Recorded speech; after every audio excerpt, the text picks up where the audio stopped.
Hi friends, welcome back to my channel. ఈ ఆదివారం మాతో పాటు మీరు కూడా ఇట్లా fish fry and fish curry చేసుకుందరు కానీ రండి. ఇది క్యాట్లా ఫిష్ అంటే తెలుగులో బొచ్చ చేప అంటారు కదా, అది. మేము ఎప్పుడు ఫిష్ తెచ్చుకున్నా అవి కొద్దిగా ఫ్రై అండ్ కొద్దిగా గ్రేవీ చేసుకుంటాం. మీరైతే ఎట్లా చేసుకుంటారో కమెంట్ చేయండి. ఓన్లీ ఫ్రై చేసుకుంటారా లేకపోతే ఓన్లీ గ్రేవీయే పెట్టుకుంటారా? మాకైతే కొంతమంది ఫ్రై తింటారు, కొంతమంది గ్రేవీ తింటారు. అందుకని నేను రెండు చేస్తాను. చాలా ఈజీ అండ్ సింపుల్, అసలు మసాలా ఎక్కువ లేకుండా ఈజీగా ఎట్లా చేసుకోవాలో చూద్దాం రండి. చూడండి, ఫిష్ని ఇట్లా ముందే వాళ్ళ చేత క్లీన్ చేయించి ఫ్రైకి సపరేట్గా అండ్ గ్రేవీకి సపరేట్ పీసెస్ కట్ చేయించుకొని తీసుకొని వచ్చాము. ఇట్లా ఈ పీసెస్ మేము ఫ్రైకి కట్ చేయించుకున్నాము.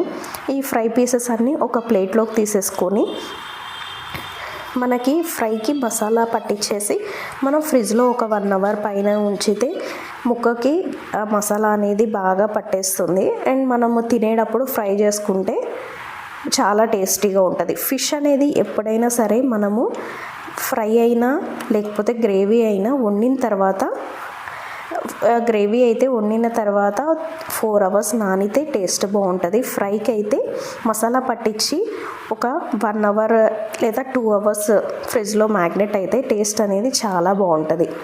అండ్ మనము మ్యాగ్నెట్ చేసుకోవడానికి ఉప్పు, పసుపు, ధనియాల పొడి, గరం మసాలా, 2 స్పూన్లు శనగపిండి, ఆయిల్, కొద్దిగా నిమ్మరసం, అండ్ మీరు క్రంచీగా కావాలంటే ఒక 2 స్పూన్లు బియ్యం పిండి కూడా వేసుకొని ఇట్లా చూపిస్తున్నట్లుగా ఫిషెస్ మొత్తానికి మనము కలిపిన మసాలా అనేది పట్టించేసేసి ఒక 2 అవర్స్ పైన ఫ్రిడ్జ్లో నానబెట్టేసుకోవాలి. ఎప్పుడన్నా సండే మనం ఫిష్ కర్రీ వండుకోవాలంటే పొద్దున్నే 6-7 కల్లా తెచ్చేసుకొని 10 లోపు వండేసుకొని పెట్టుకుంటే మనం తినేటప్పుడు 1 కల్లా ఫిష్ కర్రీ గ్రేవీ కానీ ఈ మ్యాగ్నేట్ చేసిన ఫ్రై పీసెస్ కానీ బాగా నాని ఉంటాయి. మనం తినేటప్పుడు చాలా టేస్టీగా ఉంటుంది. లేదు అంటే చాలామంది అయితే మా తాతల వాళ్ళ కాలంలో అట్లా అమ్మమ్మ వాళ్ళు అయితే నైటే వండి పెట్టేసుకొని నెక్స్ట్ డే మార్నింగ్ తింటారు. అట్లా అయితే ఆ ఫిష్ లోపలికి అంత గ్రేవీ పట్టేసి టేస్ట్ అనేది చాలా బాగుంటుంది అనమాట. ఇట్లా మ్యాగ్నేట్ చేసేసి మూత పెట్టేసేసుకొని ఒక 1 అవర్ పైనే మీకు ఎంత వీలైతే అంత ఇట్లా మ్యాగ్నేట్ చేసేసుకొని మనము డీప్ ఫ్రిడ్జ్లో గ్లాస్ కంటైనర్లో స్టోర్ చేసుకొని డీప్ ఫ్రిడ్జ్లో పెట్టేసుకో. ఒక 2-3 డేస్ అయినా స్టోర్ చేసుకోవచ్చు. ఎప్పుడు కావాలంటే అప్పుడు చిన్నపిల్లలకి ఫ్రై చేసి అయినా ఇవ్వచ్చు. చూడండి, ఇట్లా మిగిలిన తోకలు అవి చిన్న ముక్కలు అన్నీ నేను గ్రేవీ చేస్తున్నా. దీనికోసం ముందుగా ఒక 50 గ్రాములు చింతపండు, ఇది 2 kgs ఫిష్ అండి. ఈ 50 గ్రాములు చింతపండు అనేది ఒక 10 పీసెస్కి మీరు క్వాంటిటీని బట్టి చూసి తీసుకోండి. మొత్తం గ్రేవీ పెట్టేటట్టయితే మీకు దాదాపు 100 గ్రామ్స్ పైన పడుతుంది చింతపండు. నేను కొద్దిగా పెడుతున్నాను కాబట్టి నాకు 50 గ్రామ్స్ సరిపోతుంది. మనము కొద్దిసేపు నానిన తర్వాత నానబెట్టుకుందాము. ఈలోపు ఇవి ఉల్లిపాయలు అనేవి కచ్చాపచ్చిగా గ్రైండ్ చేసుకోవాలి. అంటే ఒకటి ఫ్రంట్ పల్స్, ఒకటి బ్యాక్ పల్స్ ఇస్తే మనకి కచ్చాపచ్చిగా గ్రైండ్ అవుతాయి. అదే మనం ఎంత సన్నగా కట్ చేసినా కానీ గ్రేవీ అనేది ఎక్కువ రాదు. సో కచ్చాపచ్చిగా గ్రైండ్ చేసుకోవాలి. ఫిష్ ఎప్పుడైనా సరే వెడల్పు బాండీ ఉండాలి. చూడండి, ఇట్లా వెడల్పు బాండీ ఉంటే మనకి ముక్కలు ఒకదాని మీద ఒకటి పడి చితికిపోకుండా దేనికది సపరేట్ పీసెస్గా బాండీ మొత్తం స్ప్రెడ్ అయి ఉంటుంది. ముక్క ఒకదాని మీద ఒకటి పడి చితికిపోకుండా ఉంటుంది. ముందు మిర్చి వేసి ఫ్రై చేసుకొని తర్వాత మనము గ్రైండ్ చేసి పెట్టుకున్న ఉల్లిపాయ పేస్ట్ ఉంది కదా, అది వేసేసుకోవాలి. మరీ మెత్తగా కాకుండా ఇట్లా చేసుకుంటే మనకి గ్రేవీ వస్తుంది అండ్ ఉల్లిపాయ కూడా తెలుస్తుంది. చాలామంది ముందే కలిపి పెట్టేస్తారు కదా, అలా కలిపి పెడితే ఒక్కొక్కసారి పచ్చి వాసన వస్తుంది. అలా కాకుండా ఇట్లా కొద్దిగా ఫ్రై చేసుకొని మనము దాని లోపల ఫిషెస్ వేసుకుంటే ఫిషెస్ అనేవి ఏమీ ముక్కలు అయిపోవండి. అప్పుడే ముందు మసాలాని గ్రైండ్ చేసుకొని ఆ తర్వాత మనం ముక్కల్ని వేసుకుంటే టేస్ట్ అనేది చాలా బాగుంటుంది. ఒకసారి నేను చూపించిన విధంగా మీరు ట్రై చేయండి. మీకు ఎట్లా వచ్చిందో నాకు కమెంట్ చేయండి. మీరైతే ఎట్లా చేస్తారు? మొత్తం కలిపి పెట్టేస్తారా లేకపోతే ఇట్లా ఫ్రై చేసి వేస్తారా? ఎట్లా చేస్తారో కమెంట్ చేయండి నాకు. ఇలా అల్లం వెల్లుల్లి పేస్ట్ కొద్దిగా వేసేసి ఎర్రగా ఏగనివ్వాలి.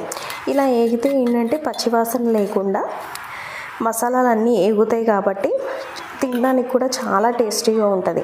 ఒకసారి ఇట్లా ట్రై చేసి చూడండి. మా అమ్మ అయితే ఎప్పుడు ఇట్లాగే చేస్తుంది, మా అమ్మమ్మ అయితే అన్నీ కలిపి పెట్టేస్తుంది.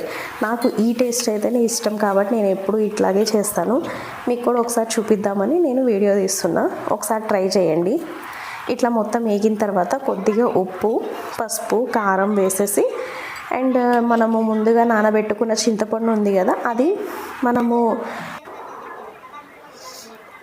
చింతపండు రసాన్ని పిప్పి లేకుండా తీసేసి వడగట్టేసుకొని మనము ముందుగా వేంపి పెట్టుకున్న మసాలాలో వేసేయండి. కొద్దిగా జీలకర్ర పొడి, గరం మసాలా, ధనియాల పొడి, వేయించిన జీలకర్ర పొడి వేస్తే టేస్ట్ అనేది చాలా బాగుంటుందండి. ఒకసారి వేసి చూడండి. అండ్ డైజెషన్ కూడా చాలా మంచిది. ఇక్కడ నాకు ఆయిల్ కొంచెం తక్కువ అయ్యి అది అడుగంటుతుంది. సో ఆయిల్ చూసి వేసుకోండి. మీరు పులుసు వేయంగానే అడ్జస్ట్ అయిపోతుంది, ఎక్కువ ఆయిల్ పట్టదు. కాకపోతే మసాలా ఫ్రై చేస్తున్నా కాబట్టి కొంచెం పట్టింది నాకు. ఇలా మసాలా వేగిన తర్వాత ఇట్లా చూపిస్తున్నట్లుగా ముక్కలు అనేది ఒకదాని మీద ఒకటి కాకుండా విడివిడిగా వేసేసి ఒక్కసారి, ఇవి పచ్చిగా ఉంటాయి కాబట్టి ఏమీ విరిగిపోవు, ఒక్కసారి లైట్గా కలపండి. కలిపేసేసి చింతపండు పులుసు అనేది పోసిన తర్వాత కూడా ఒక్కసారి స్పూన్తో కలపండి. ఇంకా తర్వాత మీరు గంట అస్సలు పెట్టద్దు.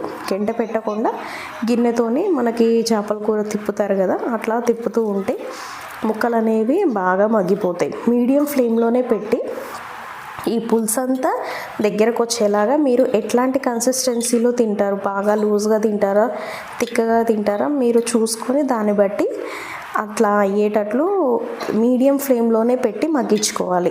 హైలో పెడితే మళ్ళీ ముక్క లోపలికి వెళ్ళదు. మీడియం ఫ్లేమ్లో పెడితే ఏంటంటే ముక్క మొత్తం మంచిగా మగ్గిపోతుంది అండ్ మసాలా కూడా లోపల ఫిష్ లోపలంతా పట్టేస్తుంది. ఫిష్ అనేది హెల్త్కి చాలా మంచిదండి. చిన్నపిల్లలకైతే మంత్లీ ట్వైస్ అయినా వాళ్ళకి పెట్టండి. బ్రెయిన్ అనేది బాగా షార్ప్ అవుతుంది. మనకి ఉన్న అన్నిట్లో ఫిష్ అనేది చాలా షార్ప్గా ఉంటుంది. అది తినడం వల్ల పిల్లలకు కూడా బ్రెయిన్ అనేది చాలా షార్ప్గా వస్తుంది. అందుకే ఫిష్ అండ్ దానికి ఎలాంటి ఫీలింగ్స్ ఉండవు కాబట్టి హెల్త్కి, డైట్కి చాలా మంచిది. చిన్నపిల్లలకైతే చిన్నప్పటి నుండే అలవాటు చేయండి. చాలా అంటే చాలా మంచిది హెల్త్కి. గంటెతో తిప్పకుండా ఇట్లా క్లాత్తో పట్టుకొని అట్లా తిప్పేసేసి మీడియం ఫ్లేమ్లో పెట్టేసేసుకొని అది బాగా థిక్గా అయ్యేలాగా, అది గ్రేవీ అనేది మీరు చూసుకోండి. మీరు కొంచెం లూజ్గా గ్రేవీగా తింటారా లేకపోతే కొద్దిగా థిక్గా తింటారా, దాన్ని బట్టి చూసుకొని మీడియం ఫ్లేమ్లోని మగ్గనిచ్చేసేయండి. అలా మగ్గిన తర్వాత లాస్ట్లో ఫైనల్గా కొద్దిగా కొత్తిమీర వేసి గార్నిష్ చేసేసుకొని మూత పెట్టేసేయండి. ఒక 2 అవర్స్ 3 అవర్స్ నానితే ఫిష్ కర్రీ అనేది చాలా అంటే చాలా టేస్టీగా ఉంటుంది. ఒక్కసారి ఉప్పు అనేది చూసుకోండి, మర్చిపోయా, ఉప్పు అడ్జస్ట్ చేసుకోండి. ఒకవేళ ఉప్పు కారం ఏమైనా సరిపోకపోతే వేసుకొని ఈ టైంలో అడ్జస్ట్ చేసుకోండి. మాకైతే ఇంత గ్రేవీ ఇట్లా ఉంటే సరిపోతుందండి. ఇదిగోండి చూడండి, మొత్తం అయిపోయిన తర్వాత ఇంత థిక్గా ఉంటే సరిపోతుంది. సో స్టవ్ ఆఫ్ చేసేసి మూత పెట్టేసి పక్కన ఉంచేసుకొని ఒక 2-3 అవర్స్ తర్వాత వేడి అన్నంలో సర్వ్ చేసుకుంటే ఎంతో టేస్టీగా ఉండే ఫిష్ కర్రీ అనేది రెడీ అవుతుంది. ఈలోపు మన కర్రీ ఉడికేలోపు ఇవి కూడా నానిపోయినాయి. ఒక ఐరన్ బాండీ పెట్టుకొని మందంగా ఉన్నది తీసుకోండి. మందంగా ఉన్నది తీసుకుంటే ఏంటంటే ఎక్కువ మొత్తం హీట్ అనేది స్ప్రెడ్ అయ్యి ముక్క బాగా ఫ్రై అవుతుంది అండ్ ఆయిల్ కూడా తక్కువ పడుతుంది. కొద్దిగా ఆయిల్ వేసేసి ఆయిల్ హీట్ అయిన తర్వాత మీడియం ఫ్లేమ్లోనే పెట్టుకోండి, హైలో పెట్టద్దు. మీడియం ఫ్లేమ్లో పెట్టి ఫిష్ కూడా ఫ్రై చేసుకోండి.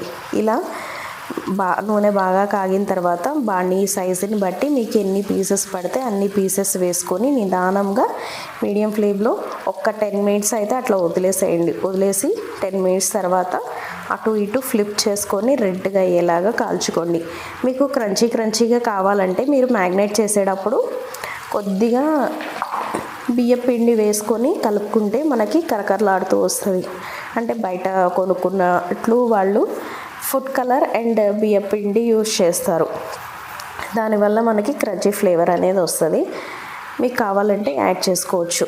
చూడండి ఇట్లా 10 మినిట్స్ తర్వాత కొద్దిగా ఫ్రై అవుతుంది. మళ్ళీ ఫ్లిప్ చేసుకొని అది కూడా ఒక 10 మినిట్స్ కాలిన తర్వాత మళ్ళీ ఇటు సైడ్ తిప్పేసి మళ్ళీ రెడ్గా వచ్చేలాగా మీరు ఫ్రై చేసుకోండి. మీడియం ఫ్లేమ్లోనే పెట్టి ఫ్రై చేసుకోండి. ఇది ఫ్రై అవ్వడానికి కూడా కొద్దిగా టైం పడుతుంది, ఎందుకంటే లోపలంతా మగ్గాలి కాబట్టి. చిన్నపిల్లలైతే ఎక్కువ ఫ్రైని ఇష్టపడతారండి. ఇట్లా ఎర్రగా ఫ్రై అయ్యేంత వరకు మీడియం ఫ్లేమ్లో పెట్టి అటు ఇటు కాల్చుకొని సర్వ్ చేసుకోండి. ఎంతో టేస్టీగా ఉండే fish curry and fish fry అనేది రెడీ అవుతుంది. చాలా ఈజీ అండ్ సింపుల్ అండి, కాకపోతే ఫ్రై అవ్వడానికి మనకి కొంచెం టైం పడుతుంది. ఈ వీకెండ్ సండే రోజున మీరు కూడా ఇట్లా ఫిష్తో గ్రేవీ అండ్ ఫ్రై చేసుకొని ఎంజాయ్ చేయండి. ఇంతవరకు నా వీడియో చూసినందుకు చాలా thanks and please do like, subscribe. Thanks for watching. Bye. See you in the next video.